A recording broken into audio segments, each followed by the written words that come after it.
Okay. In fact, I believe it's chapter 10 in Adventures of Ideas, a later book of Whitehead. I recommend it to everyone. Wonderful book. Chapter 10 especially, where he names it the New Reformation. Okay, so in analyzing this development of the period, the developmental period in the doctrine of God, he's pointing to several stages, 3 in particular, which he hoped would help contribute to this reformulation, this theological reformulation. And he thought this in some sense was already taking place, right? After all, why should we be slaves to the past theologically, right? Can't we improve our concepts? Can't we improve our thinking? It seems if we're in a process universe, this has to be a part of what we're doing. And he even calls these 3 phases a threefold revelation with respect to the doctrine of God. Okay, so this is interesting language, this language of revelation. So let's take a look then at what these 3 phases or 3 revelations, which would contribute to this new Reformation, what they are.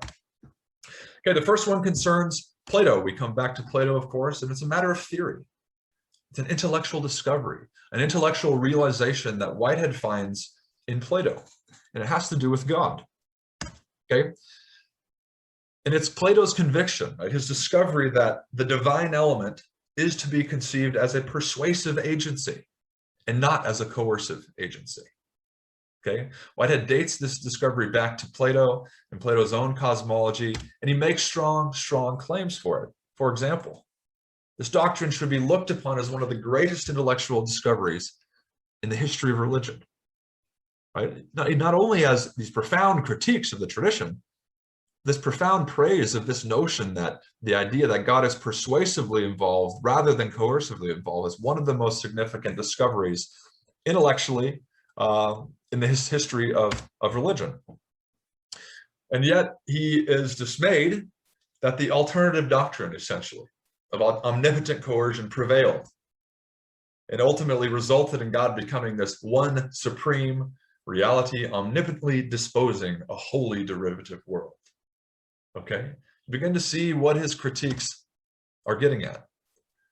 So if the first phase is this intellectual discovery of persuasion, the second phase is the actualization. Okay, Whitehead says that the second phase surrounds the supreme moment in religious history according to Christian faith, namely the life of Christ. Okay, the essence of Christianity, he says, is the appeal to the life of Christ as a revelation of the nature of God and of his agency in the world. The record is fragmentary, it's inconsistent, uncertain, but there can be no doubt as to what elements in the record evoked a response that is of all that is best in human nature. The mother, the child, the bare manger, the lowly man, homeless and self-forgetful, with his message of peace, love, and sympathy. The suffering, the agony, the tender words as life ebbed, the final despair, and the whole with the authority of supreme victory. And then he adds, can there be any doubt that the power of Christianity lies in its revelation in act of that which Plato divined in theory? Okay, so what is he getting at? What is he saying here? Okay, that in the person of Christ was the realized or active revelation of the divine element that Plato intellectually discerned. And what was that divine element? Persuasive love. Plato makes this intellectually, this theoretical discovery that God has to relate to the world in a persuasive rather than coercive way. And Jesus comes along and realizes it and actualizes it fully in his own life. Okay, now this revealed love, of course, this persuasive love has an opposite. Okay, and it's that opposite that Whitehead tragically points to as largely occupying the concept of God. And what is it? Well, we could call it coercive force. Okay, and so this dichotomy begins to emerge between the powers of Rome that are pictured in coercive ways and the humility and persuasive love of Christ, which were killed by them. Okay, this persuasive versus it's force, I meant to say, though, coercive force. Right, so this dichotomy of powers. The life of Christ, he says, is not an exhibition of overruling power. Its glory is for those who can discern it and not for the world. Its power lies in its absence of force, It has the decisiveness of a supreme ideal, and that is why the history of the world divides at this point. Okay, beautiful statement. Religion in the Making is a book I'd recommend to everyone. But again, that the life of Christ does not show us an overruling power. And if Christians are going to say that the life of Christ reveals the life of God, they had better not assign brute power to the life of God. Okay, we've looked at two moments. One, the theoretical, the intellectual discovery of persuasion. Two, the actualization of this persuasive love in the life of Christ. And three, what we could call the metaphysical extension, right? The imminence of God in the world.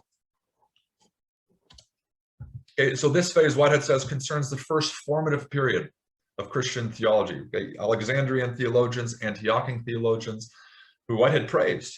And he said they actually improved upon Plato. Now, this is sort of a point of metaphysics, but how did they do that? How did they improve upon Plato?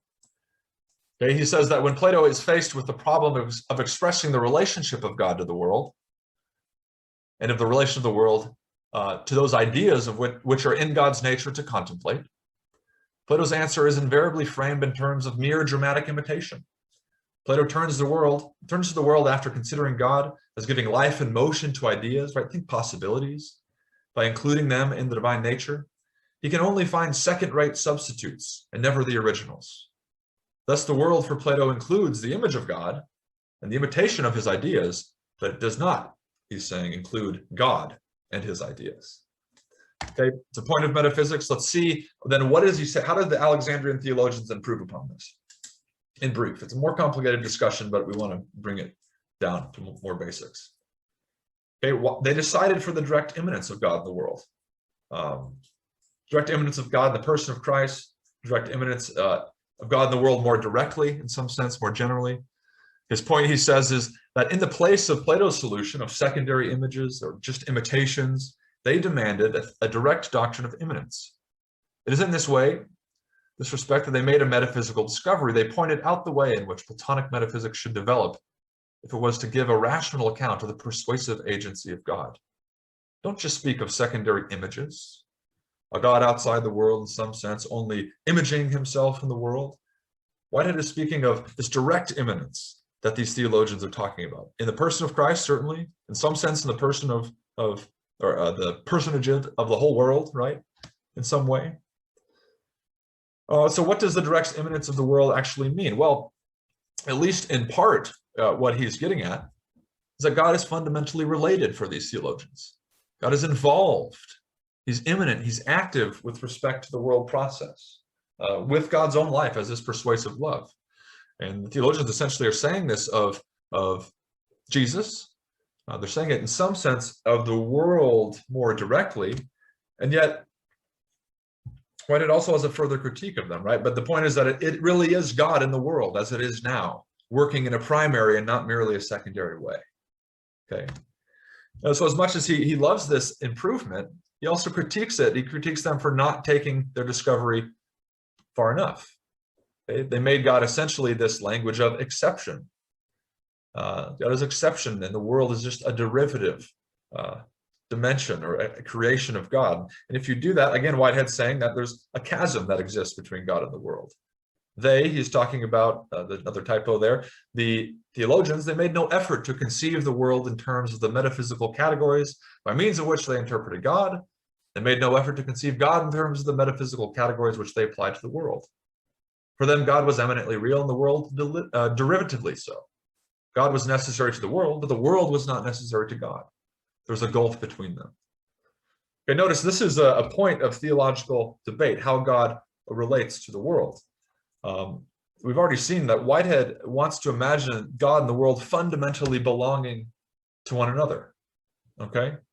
What metaphysics requires, what these theologians should have said, according to Whitehead, is a solution which exhibits the world as requiring its union with God. And God is requiring its union with the world. Okay, what's required is that the relationship between God and this world should lie beyond simply the accidents of decision or will. And thereby that be found in the necessities of the nature of God and the necessities of the nature of the world. Right? Again, he's saying that God and the world require each other. They need each other. They belong together as companions in the adventure of the cosmos as this realization of value. And so taking this all together really is going to lead us towards a different model of the God-world relationship. Okay, and resulting from that also a different understanding of divine attributes. Okay, so we want to move into